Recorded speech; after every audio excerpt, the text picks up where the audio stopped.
Welcome back. In most cases, you are going to be sending out an email to your email marketing list using the broadcast feature in Aweber. This means that you are writing the message from scratch and you are sending out this message at some particular point in time. Now, you can send out the message at a point in time before it actually has to go out. However, you are writing these messages individually, one at a time, to arrive at your subscriber's email box at a random time. So let's compose an email in our draft area. So we have now composed our email and we're now going to click Save and Exit. And we're going to send out this email as a broadcast to our entire subscriber list. So what we're going to do is we're going to go to the Send options and we're going to schedule a broadcast. Now, you'll notice that if you decide that you want to change the subject line, you can actually change it in this field, or you can leave it as it is.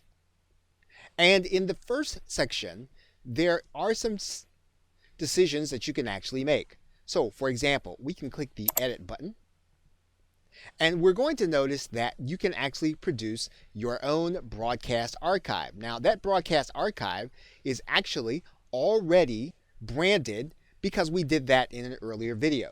So for example, let's take a look as to how this broadcast archive will actually appear. Now right now we don't have any emails, but you'll notice there is our logo. You'll notice there is an opt-in page.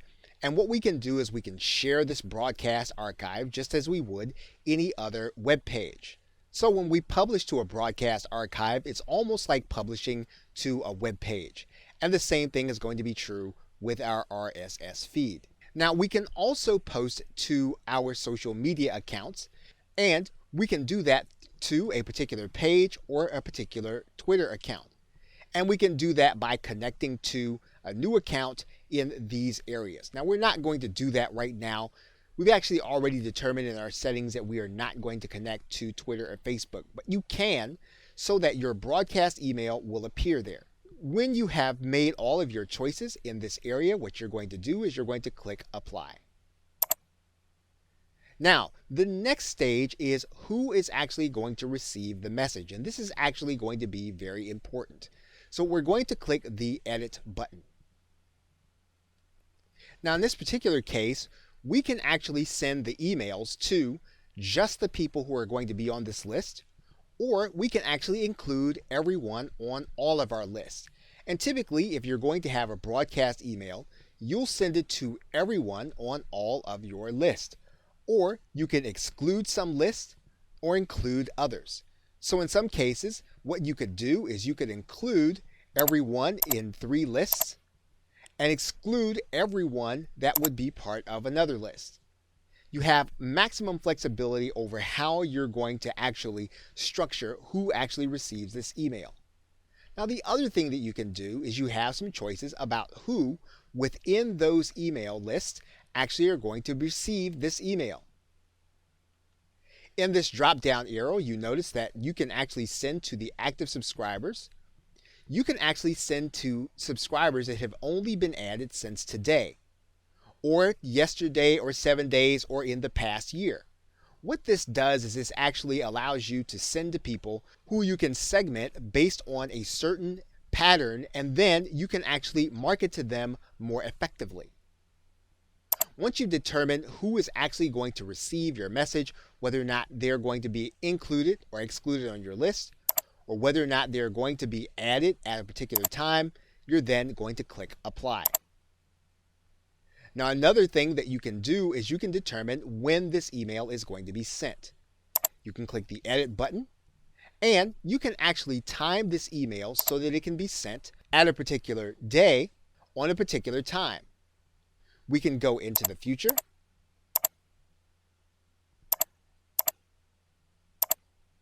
and send on any day that we actually feel this email is appropriate to send. Once we've determined when we want it to be sent, we can click Apply. Now we can actually make it so that the timing is going to be immediate. We'll just cancel this. And then we will leave it at immediate, and that is the default. Now the last 2 options are that we can actually track clicks on the website links in this message, and we can have email statistics sent to us a short period of time after the email is actually sent. Now, what we're going to do in the next email is we're actually going to show you how to put website links inside of your emails, because this is what you're actually going to be tracking inside of your quick stats, and you're actually going to be tracking clicks, and Aweber is going to tell you how your email is actually faring with those who have received it. Once you've determined who is going to receive your email, you can actually click Send Message Now.